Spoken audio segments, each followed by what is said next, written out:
Hello বন্ধুরা, কেমন আছেন সবাই? আশা করছি ভালো আছেন।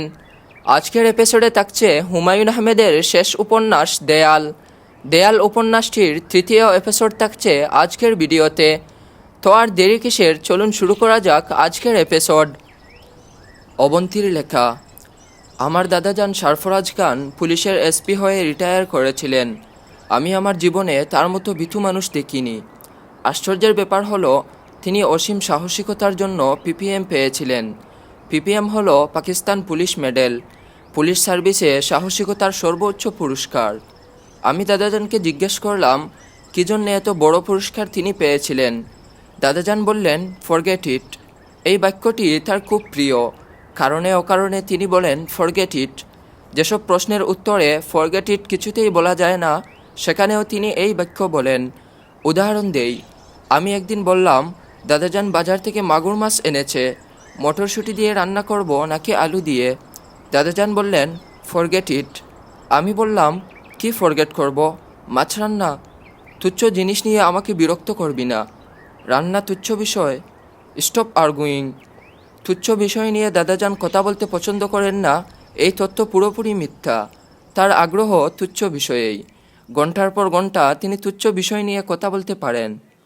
1971 সালের মে মাসে দাদাজান আমার জন্য গোলাপি রঙের বোরকা কিনে আনলেন।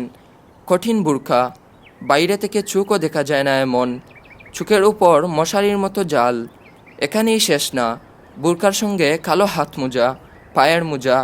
দাদাজান আমাকে বললেন, নো আর্গুমেন্ট, নো তর্ক, নো ডিলে, বোরকা পরো। আমি বোরকা পরলাম। দাদাজান বললেন, এখন চলো। আমি বললাম, কোথায় যাব? সোহাগী যাব। ঢাকা শহরে থাকা যাবে না, মিলিটারি মেরে ফেলবে। এখনই রওনা হব। সঙ্গে আর কিছু নেবে না? দাদাজান বললেন, ফরগেট ইট। আমি বললাম, দাঁত মাজার ব্রাশও নিবে না? দাদাজান বললেন, বেঁচে থাকলে দাঁত মাজার অনেক সুযোগ পাবি, বেঁচে থাকবি কি না এখন এটাই প্রশ্ন। ঢাকা শহর আমরা পার হলাম রিকশায় এবং পায়ে হেঁটে।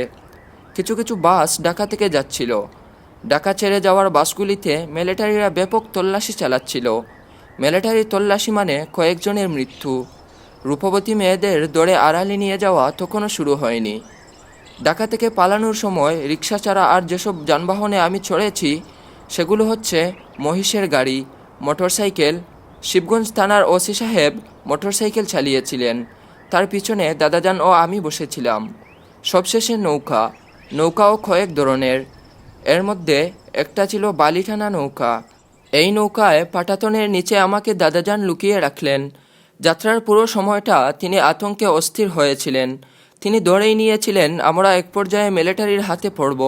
তারা দাদাজানকে গুলি করে মারবে এবং আমাকে উঠিয়ে নিয়ে যাবে। সেই সময় দাদাজান দিনের মধ্যে অনেকবার অজু করতেন। তিনি চাচ্ছিলেন যেন পবিত্র অবস্থায় তার মৃত্যু হয়। আমরা 3 দিন পর আধামরা অবস্থায় সোহাগী পৌঁছালাম। দাদাজানের বাড়ি সোহাগীতে। বাড়ির নাম রংমহল। সুত পাথরের কালো রং দিয়ে লেখা।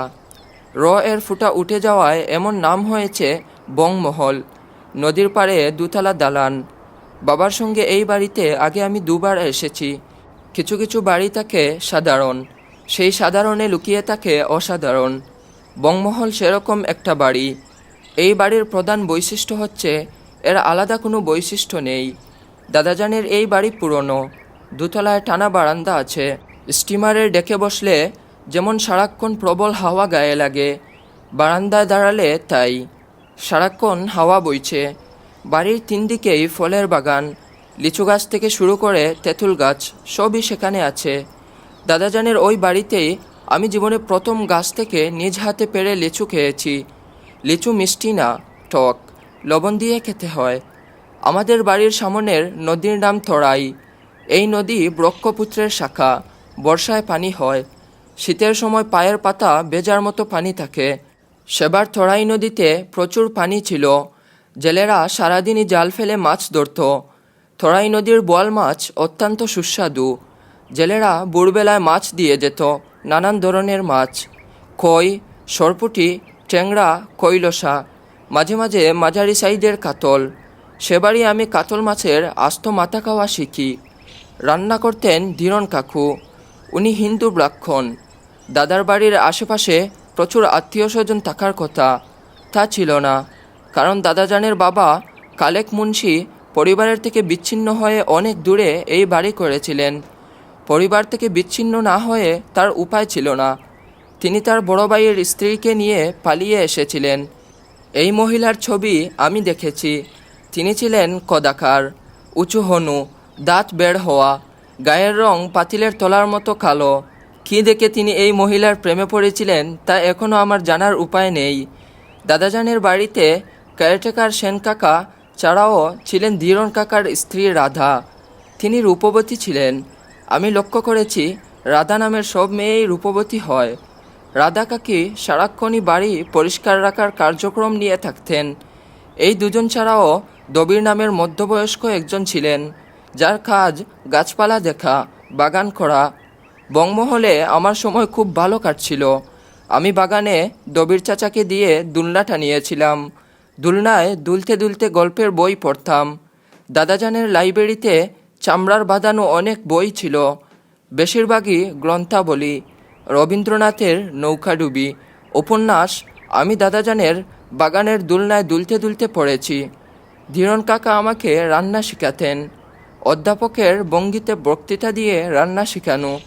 এই সময় রাধা কাকি তার পাশে থাকতেন। রান্নার বক্তৃতা শুনে মিঠি মিঠি হাসতেন। ধীরেন কাকার রান্না বিষয়ক বক্তৃতামালা। মা, সবচেয়ে কঠিন রান্না হলো মাছ রান্না। মাছের আছে আষ্টে গন্ধ। রান্নার পর যদি মাছের আষ্টে গন্ধ থাকে তখন সেই মাছ হয় ভূত পেতনির খাবার। প্রথমেই আষ্টে গন্ধ দূর করবে। এ কাজ কীভাবে করা হবে? প্রথমে লবণ মেখে কচলাবে, তারপর পানি দিয়ে ধুয়ে লবণ ফেলে দেবে, এরপর দেবে লেবুর রস। কাগজি লেবুর হলে ভালো হয়। এই লেবুর গন্ধ খরা। লেবুর রস দিয়ে মাখানোর পর আবার পানি দিয়ে ধুয়ে ফেলবে। সব মিলিয়ে 3 ধোয়া, এর বেশি না। মাংসের ক্ষেত্রে ভিন্ন ব্যবস্থা, মাত্র 1 ধোয়া। রান্না বিষয়ে ধীরেন কাকার সব কথা আমি একটা রোল টানা খাতায় সব গুছিয়ে লিখেছিলাম। খাতাটা হারিয়ে গেছে। খাতাটা থাকলে রান্নার একটা বই লেখা যেত। তবে কই মাছ রান্নার একটা রেসিপি আমার মনে আছে। রেসিপিটা এরকম: একটা কই মাছ সরিষা বাটা, লবণ এবং একটা জাল কাঁচামরিচ দিয়ে মাখিয়ে কলাপাতায় মুড়ে ভাতের মাড় ফেলা অবস্থায় হাঁড়িতে ঢুকিয়ে দেওয়া। বেশ, হয়ে গেল। রাধা কাকি ছিলেন ভূতের গল্পের উস্তাদ। তার কাছ থেকে কত যে গল্প শুনেছি, বেশিরভাগ গল্পই বাস্তব অভিজ্ঞতার। তিনি নিজে দেখেছেন এমন। তার কথায় সব ভূত ভীত প্রকৃতির। মানুষের ভয়ে তারা অস্থির থাকে। শুধু এক শ্রেণীর পিশাচ আছে যারা মানুষকে মোটেও ভয় পায় না। এরা হিংস্র জন্তুর মতো। আমি বললাম, কাকি, আপনি এই ধরনের পিশাচ দেখেছেন? কাকি বললেন, একবার দেখেছি। ঘটনা বলি শুনো। আমি এই বাড়ির বারান্দায় বসা। সন্ধ্যা মিলিয়েছে।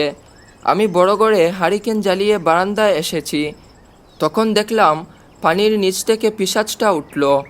থপথপ শব্দ করে সিঁড়ি ভেঙে উঠে এসে উঠানে দাঁড়ালো। মুখ দিয়ে ঘোড়ার মতো শব্দ করল। দেখতে কেমন? মানুষের মতো, মিশমিশা কালো। হাতের আঙুল অনেক লম্বা, আঙুলে পাখির নখের মতো নখ। পিশাচটা দেখে ভয়ে আমি অজ্ঞান হয়ে যাচ্ছি। এই সময় একটা কুকুর ছুটে এলো। কুকুর দেখে পিশাচটা ভয়ে দৌড়ে পানিতে নেমে ডুব দিল। পিশাচরা কিছুই ভয় পায় না, শুধু কুকুর ভয় পায়। কুকুর তাদের কাছে সাক্ষাৎ জম। দাদাজানের সঙ্গে আমার তেমন কথা হতো না। তিনি সারাক্ষণ ট্রানজিস্টারে খবর শুনতেন। মাঝে মাঝে 3 মাইল দূরে হামিদ কুতুবি নামের এক পীর সাহেবের আস্তানায় যেতেন। তিনি এই পীরের মুরিদ হয়েছিলেন। যখন ট্রানজিস্টার শুনতেন না তখন পীর সাহেবের দেওয়া দোয়া জপতেন। দাদাজান আতঙ্কগ্রস্ত ছিলেন। প্রতিদিনই তার আতঙ্ক বাড়ছিল। রাতে তিনি ঘুমোতে পারতেন না। সারা রাত বারান্দায় বেতের চেয়ারে বসে থাকতেন। ভবিষ্যৎ জানার জন্যে তিনি এক রাতে ইস্তেখারা করলেন। ইস্তেখারায় দেখলেন একটা প্রকাণ্ড দবদবে সাদা পাখি, যার চোখ টকটকে লাল। সে আকাশ থেকে নেমে এসে আমার চুল কামড়ে ধরে আকাশে উঠে গেছে। আমি চিৎকার করছি, বাঁচাও বাঁচাও বলে। দাদাজান, আমাকে বাঁচাও। দাদাজান আমাকে বাঁচানোর জন্যে হেলিকপ্টারে করে উঠে গেলেন। সেই হেলিকপ্টার আবার চালাচ্ছে একজন পাকিস্তানি পাইলট। হেলিকপ্টার চালাবার ফাঁকে ফাঁকে সে পিস্তল দিয়ে পাখিটাকে গুলি করছে। কোনো গুলি পাখির গায়ে লাগছে না, উল্টো গিয়ে লাগছে অবন্তীর গালে। দাদাজানের পীর হামিদ কুতুবি স্বপ্নের তাবির করলেন। কী তাবির তা দাদাজান আমাকে বললেন না, তবে তিনি আরও অস্থির হয়ে পড়লেন। চারদিক থেকে তখন ভয়ঙ্কর সব খবর আসতে শুরু হয়েছে। মিলিটারিরা গণভোট নিয়ে এসছে, বাড়িঘর জ্বালিয়ে দিচ্ছে, নির্বিচারে মানুষ মারছে, অল্প বয়সী মেয়েদের উঠিয়ে নিয়ে যাচ্ছে, এমন সব খবর। একসময় আমাদের অঞ্চলেও মিলিটারিরা চলে এলো। কাথিমনগরে মিলিটারির গণভোট বিরল। দাদাজানের বাড়ি থেকে কাথিমনগর বাজার 2 মাইল দূরে। খবর শোনা মাত্র দাদাজান আমাকে নিয়ে তার পীর সাহেবের হুজরাখানায় উপস্থিত হলেন। বিশাল এলাকা জুড়ে পীর সাহেবের হুজরাখানা, চারিদিকে দেয়াল, দেয়ালের উপর কাঁটাতার, দুর্গের মতো ব্যাপার। হুজুরখানার ভিতরে 2টি মাদ্রাসা আছে, একটি ছেলেদের আর অন্যটি মেয়েদের। 2টি হাফিজি মাদ্রাসা। কোরআন শরীফ মুখস্থ করানো হয়। হুজুরখানার পিছনে পীর সাহেবের 2তলা বাড়ি। একতলায় থাকেন পীর সাহেবের প্রথম স্ত্রী, তার কোনো সন্তানাদি নেই। 2তলায় থাকেন পীর সাহেবের 2য় স্ত্রী, তার নাম জুলেখা। এই স্ত্রীর গর্ভে একটি সন্তান আছে, তার নাম জাহাঙ্গীর। তিনি কোরআনে হাফেজ, রূপবান এক যুবক, নম্র এবং ভদ্র। মেয়েদের মতো চোখে গাঢ় করে কাজল দেন। তার সঙ্গে বেশ কয়েকবার আমার দেখা হয়েছে, তিনি কখনো মাথা তুলে তাকাননি। হুজরাখানার পুরুষদের মেয়েদের দিকে চোখ তুলে তাকানোর কোনো নিয়ম নেই। আমি পীর সাহেবের সামনে বসে আছি, আমার পাশে দাদাজানও বসে আছেন। পীর সাহেব নামাজের ভঙ্গিতে বসেছেন। তার বয়স অনেক, তবে তিনি শারীরিকভাবে মোটেও আসক্ত না। পীর সাহেবের ডান হাতে তসবি, তসবির দানাগুলি নীল রঙের, অনেক বড় বড়। তিনি এক মনে তসবি টেনে যাচ্ছেন। গড়ে আরও কয়েকজন ছিল, তাদের হাতেও তসবি। পীর সাহেবের নির্দেশে তারা বেরিয়ে গেল। একজন এসে ফার্সি হুক্কা দিয়ে গেল। পীর সাহেব হুক্কায় টান দিতে দিতে বললেন, সারফরাজ, তোমার এই নাতনির মা বিদেশিনী, সেটা জানলাম, কিন্তু তার ধর্ম কি? খ্রিস্টান, ক্যাথলিক খ্রিস্টান। পীর সাহেব বললেন, মুসলমান ছেলে খ্রিস্টান বিবাহ করতে পারে। নবীজি সাল্লাল্লাহু আলাইহি ওয়াসাল্লাম ও মরিয়ম নামের এক খ্রিস্টান কনেকে বিবাহ করেছিলেন। তার গর্ভে এক পুত্র সন্তানও হয়েছিল, সন্তানের নাম ইব্রাহিম। এখন আমার প্রশ্ন, তোমার পুত্রের সঙ্গে খ্রিস্টান মেয়ের বিবাহ কি ইসলাম ধর্মমতে হয়েছে? জি হুজুর। আলহামদুলিল্লাহ, এটা একটা সুসংবাদ। তুমি তোমার নাতনিকে আমার এখানে রাখতে চাও? জি জনাব। মেয়ের বাবা কোথায়? মেয়ের বাবা কোথায় আমি জানি না। আমার ছেলে 3 বছর বয়সের মেয়েকে এনে আমার কাছে রেখে স্পেনে চলে যায়। এরপর তার আর খোঁজ জানি না। সে কি জীবিত আছে তাও জানি না। পীর সাহেব বললেন, জিনের মাধ্যমে তোমার পুত্রের সংবাদ আমি এনে দিতে পারি, সেটা পরে দেখা যাবে। এই মেয়ের নাম কি? অবন্তী। এটা কেমন নাম? তার বাবা রেখেছে। সন্তানের সুন্দর ইসলামী নাম রাখা মুসলমানের কর্তব্য। আমি এই মেয়ের নাম রাখলাম মাইমুনা। মাইমুনা নামের অর্থ ভাগ্যবতী। দাদাজান চুপ করে রইলেন। পীর সাহেব আমার দিকে তাকিয়ে বললেন, তুমি কি কোরআন মজিদ পাঠ করতে পারো? আমি বললাম, পারি। কে শিখিয়েছেন? তোমার খ্রিস্টান মা? না, আমার দাদাজান আমার জন্য একজন হুজুর রেখে দিয়েছিলেন। হুজুরের নাম বলবো?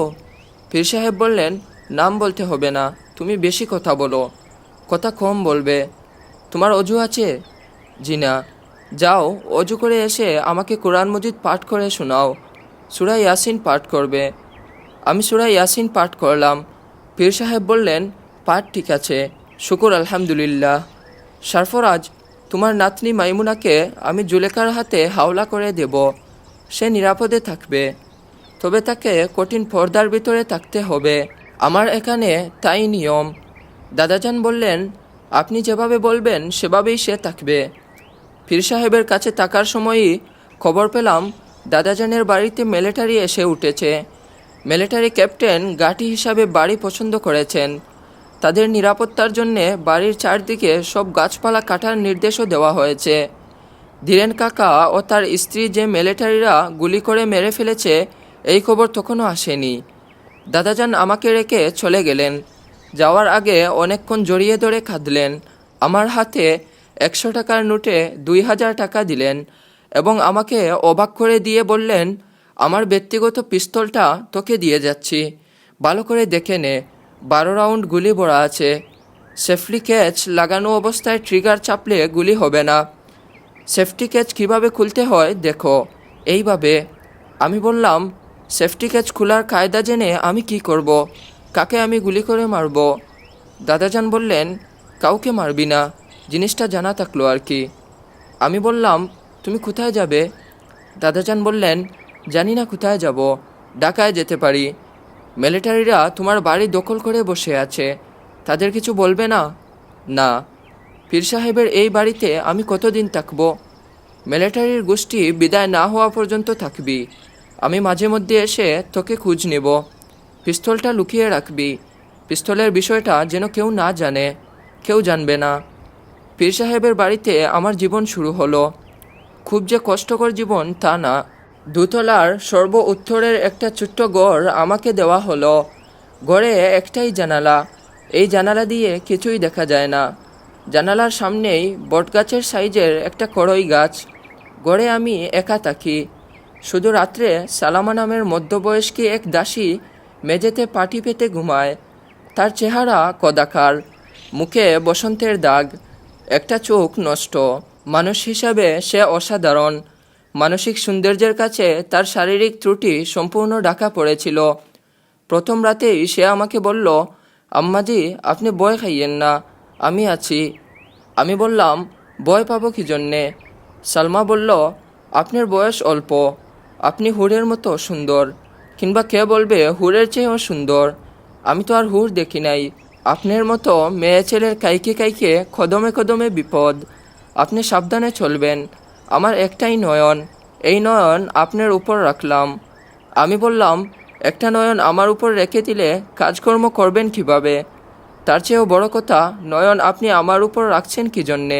সালমা বলল, ছোটোমার হুকুম। ছোটোমা হলো পীর সাহেবের দ্বিতীয় স্ত্রী, তার নাম জুলেখা বিবি। তার একটি সন্তান জাহাঙ্গীর। জাহাঙ্গীর কোরআনে হাফেজ। জুলেখা বিবি আরামে ও আলস্যে সময় কাটান। বেশিরভাগ সময় চুল এলিয়ে উবু হয়ে বসে থাকেন। তখন তার গায়ের কাপড় ঠিক থাকে না। এই নিয়ে তার কোনো মাথা ব্যথাও দেখা যায় না। মনে হয় তিনি তার সুন্দর শরীর দেখাতে পছন্দ করেন। তার মতো রূপবতী মেয়ে আমি কম দেখেছি। প্রায় নগ্ন এই মহিলাকে একজন দাসী তার চুলে বেলি করে দেয়, চুলের উকুন বাছে, সপ্তাহে 2 দিন বাটা মেহেন্দি মাথায় দিয়ে দেয়। আরেকজন দাসী তার পায়ের পাতায় তেল দিয়ে ঘষে। এই দাসীরাই তার কাজা নামাজ আদায় করে। রোজার সময় তার হয়ে রোজা রাখে। তিনি নামাজ রোজা কিছুই করেন না। এই অদ্ভুত মহিলার উপর প্রতি অমাবস্যার রাতে কিসের যেন আসর হয়। তখন তিনি যন্ত্রর মতো গু গু শব্দ করতে থাকেন। তার মুখ দিয়ে লালা পড়ে। তিনি পুরুষের গলায় বলেন, শৈল গরম হইছে, শৈলে পানি দাও। জিনের ক্যানকেনা ছেলে মেয়েদের মতো গলা। মিলাদের শেষে জিনমুলুকের তবারক ছিল, সবুজ কিশমিশ। খেতে কেমন? মিষ্টি, তো সামান্য জালভাবও আছে। আপনি যখন আছেন তখন জিনের মিলাদ নিজের চৌকে দেখবেন। জিনমুলুকের ফল ফ্রুট ইনশাল্লাহ খাবেন। পীর বাবার সঙ্গে এক সন্ধ্যাবেলায় মিলিটারি ক্যাপ্টেন দেখা করতে এলেন। তার নাম শামস আরমান। সবাই ডাকত ক্যাপ্টেন শামস।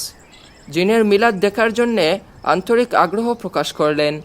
পীর বাবা ক্যাপ্টেন সাহেবের আগ্রহ দেখে বিশেষ ব্যবস্থায় জিনের মিলাদের আয়োজন করলেন। ক্যাপ্টেন সাহেবের আগমন উপলক্ষে বিশেষ খাবার আয়োজন হলো। 2টি কাশি জবেহ করলেন, কাশির রেজালা, মুরগির রোস্ট এবং পোলাও। ক্যাপ্টেন সাহেবের উপস্থিতির কারণে জিনের মিলাদে বাড়ির মেয়েরা উপস্থিত থাকতে পারল না। ক্যাপ্টেন সাহেব জিনের মিলাদ দেখে হতভম্ব হয়ে গেলেন। এরপর থেকে তিনি প্রায়ই পীর বাবার হুজরাখানায় আসতে শুরু করলেন। ক্যাপ্টেন সাহেবের আগ্রহে পীর বাবা কাতিমনগরে শান্তি কমিটির চেয়ারম্যান হয়ে গেলেন। হুজুরখানার সবাই খুশি। পাকিস্তানের সেবা করার সুযোগ পাওয়া গেল। এই প্রথম হুজরাখানার মূল গেট পাকিস্তানের পতাকা উড়তে লাগলো। পতাকাটা অদ্ভুত। পতাকার মাথায় কায়েদে আজম মোহাম্মদ আলী জিন্নার বাদাই করা ছবি, তার নিচে পতাকা। সারা দেশে তখন ভয়ঙ্কর অবস্থা চলছে। দেশের মানুষ জীবন বাঁচানোর জন্যে পালিয়ে ইন্ডিয়া চলে যাচ্ছে। মিলিটারিরা নির্বিচারে মানুষ মারছে, মেয়েদের ধরে নিয়ে যাচ্ছে, আর আমরা আছি পরম সুখে। পীর বাবার হুজরাখানা সমস্ত ঝামেলা থেকে মুক্ত। এখন প্রতি জুম্মাবারে পাকিস্তানের জন্য দোয়া হয়, মিলাদ হয়। একবার খবর পাওয়া গেল জেনেরা বাগদাদে বড় পীর সাহেবের মাজারে মিলাদ করছে। তারা জানিয়েছে বাংলাদেশ কখনো স্বাধীন হবে না, দুষ্কৃতিকারীরা সবাই মারা পড়বে। জিনেরা নাকি মানুষের চেয়ে কিছু কিছু বিষয়ে উন্নত। জুন মাসের 8 তারিখ দুপুরে পীর বাবা আমাকে ডেকে পাঠালেন। তার মুখ অস্বাভাবিক গম্ভীর। হুজরাখানায় তিনি ছাড়া আর কেউ নেই। তার এক হাতে তসবি আর অন্য হাতে হুক্কার নল। পীর বাবা বললেন, তোমার সঙ্গে কি কখনো পাকিস্তান মিলিটারির ক্যাপ্টেন শামসের দেখা হয়েছে? আমি বললাম, না। পীর বাবা বিরক্ত গলায় বললেন, ভাবনা চিন্তা করে জবাব দাও। তিনি অবশ্যই তোমাকে দেখেছেন। তুমি আমবাগানে আম কুড়াতে গিয়েছিলে, তোমার সঙ্গে আরেকজন ছিল। জি, সালমা ছিল। আমরা পিছনের গেট দিয়ে বাগানে গিয়েছিলাম। বুরকা ছিল না? জি না। ক্যাপ্টেন শামস তোমাকে দেখেছেন এবং আমার কাছে বিবাহের পয়গাম পাঠিয়েছেন। তুমি দেশের অবস্থা জানো না। দেশের যে অবস্থা তাতে পাকিস্তানি মিলিটারির প্রস্তাব অগ্রাহ্য করা অসম্ভব। আমি চুপ করে বসে আছি, পীর বাবাও চুপ করে আছেন। একসময় তিনি নীরবতা ভঙ্গ করে ছোট্ট নিঃশ্বাস ফেলে বললেন, আমি ক্যাপ্টেন সাহেবকে বলেছি এই মেয়েটির আমার ছেলে জাহাঙ্গীরের সঙ্গে বিবাহ হয়েছে। মিথ্যা কথা বলেছি। মহাবিপদে জীবন রক্ষার জন্য মিথ্যা বলা জায়েজ আছে। তোমাকে যে কথাও পাঠাবে সে উপায় নেই। তোমার পিতা কোথায় আছেন তাও জানি না। এমন অবস্থায় জাহাঙ্গীরের সঙ্গে তোমার বিবাহ দেওয়া ছাড়া আমার উপায় নাই। আগামী শুক্রবারে বাদ জুম্মা তোমাদের বিবাহ হবে। এখন সামনে থেকে যাও। একটা কথা মনে রাখবা, যা ঘটে আল্লাহ পাকের হুকুমেই ঘটে। তার হুকুমের বাইরে যাওয়া আমাদের কোনো উপায় নেই। জাহাঙ্গীরের সঙ্গে তোমার বিবাহ আল্লাহর হুকুমেই হবে, আমার হুকুমে না। আমাকে গড়ে তালাবদ্ধ করে রাখা হলো। শুক্রবার বাদ জুম্মা 10,001 টাকা কাবিনে আমার বিয়ে হয়ে গেল। এতদিন জানতাম মেয়ে 3 বার কবুল না বলা পর্যন্ত কবুল হয় না। সেদিন জানলাম লজ্জাবশত যেসব নারী কবুল বলতে চায় না, তারা রেহেলের উপর রাখা কোরআন শরীফ 3 বার স্পর্শ করলেই কবুল হয়ে যায়। আমার হাত ধরে জোর করে 3 বার কোরআন শরীফ চুইয়ে দেওয়া হলো। বিয়ের অনুষ্ঠান শেষ হতে হতে মাগরিবের নামাজের সময় হয়ে গেল। আর তখন শুরু হলো নানান ঝামেলা। একদল মুক্তিযোদ্ধা হুজরাখানা লক্ষ্য করে এলোপাতাড়ি গুলি করা শুরু করলো। মুক্তিযোদ্ধা নামে একটা দল যে তৈরি হয়েছে, তারা যুদ্ধ শুরু করেছে। এই বিষয়ে আমি কিছুই জানতাম না। মুক্তিযোদ্ধারা কিছুক্ষণ গুলি করে চলে গেল। তাদের গুলিতে কারো কিছু হলো না। শুধু ইরাজ মিয়া নামের একজনের হাতের কবজি উড়ে গেল। সে বিকট চিৎকার শুরু করলো, আম্মাজি আমারে বাঁচান, আম্মাজি আমারে বাঁচান। এরকম করে চিৎকার করে বলে উঠল। মুক্তিযোদ্ধাদের ভয়ে কেউ তাকে হাসপাতালে বা ডাক্তারের কাছে নিয়ে গেল না। ক্যাপ্টেন শামস জিপে করে দলবল নিয়ে এলেন। মিলিটারিরা আকাশের দিকে জাকে গুলি ছুঁড়ে চলে গেল। সে রাতে আমাবস্যা ছাড়াই জুলেখা বিবির উপর জিনের আছর হলো। আজকের আসর অন্য দিনের চেয়েও ভয়াবহ। তিনি পুরুষের গলায় চেঁচাতে লাগলেন, শৈল জ্বলিয়া যায়, বরফ পানি দে, বরফ পানি দে। গড়ে বরফ পানি নেই।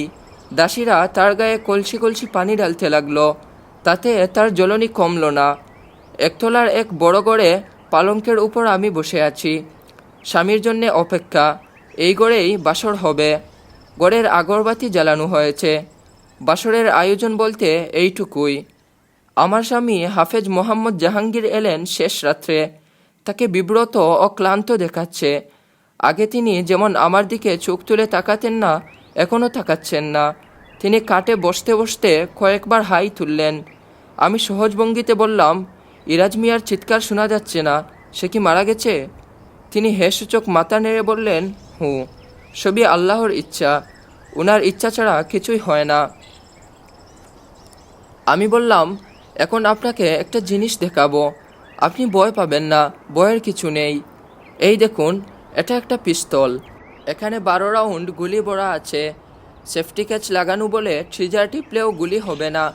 এই দেখুন, আমি সেফটি ক্যাচ খুলে ফেললাম, এখন ট্রিগার টিপলেই গুলি হবে।